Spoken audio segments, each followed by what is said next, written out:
Mari perbaiki pemahaman kita tentang Ramadan ini, Bapak Ibu. Jadi pemahaman yang betul itu akan melahirkan cara pandang yang betul. Cara pandang yang betul akan melahirkan sikap dan perilaku yang betul terhadap apa yang kita pandang tadi. Ya? Jadi menyertanya hukum Ramadannya dengan get, maka persepsi kita akan berubah tentang Ramadan.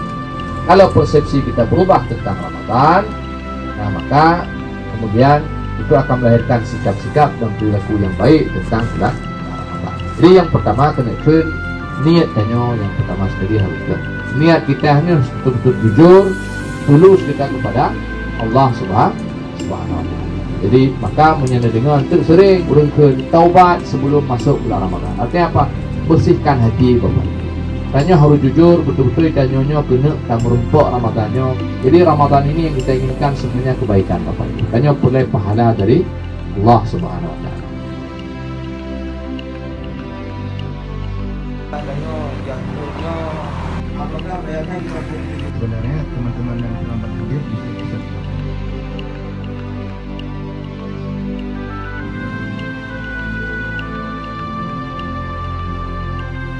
اللهم ربنا هب لنا الحمد كما ربنا صغارا اللهم ربنا هب لنا من ازواجنا اللهم السلام عليكم ورحمة الله وبركاته.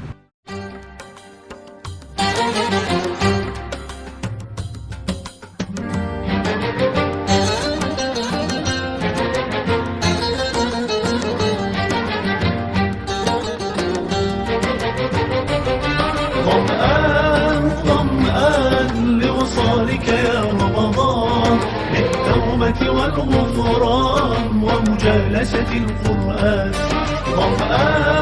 ظمآن لوصالك يا رمضان بالتوبة والغفران ومجالسة القرآن.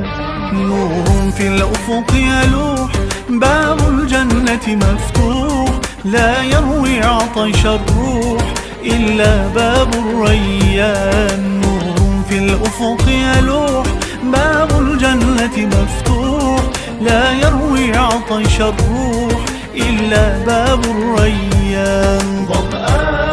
ظمآن لوصالك يا رمضان بالتوبة والغفران ومجالسة القرآن.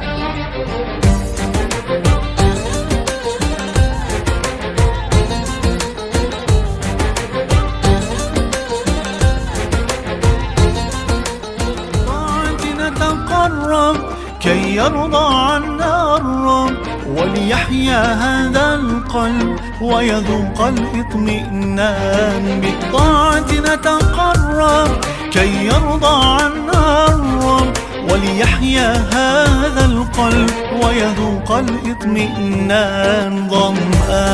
ظمآن لوصالك يا رمضان بالتوبة والغفران ومجالسة القرآن.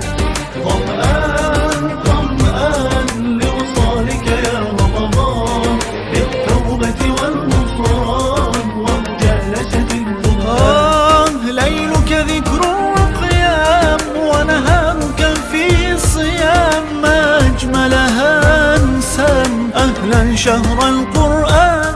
ليلك ذكر وقيام ونهارك في صيام ما أجملها أنسام أهلا شهر القرآن.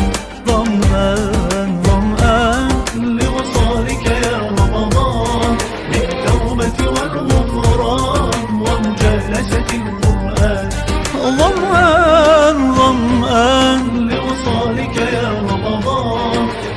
بالتوبة والغفران ومجالسة القرآن.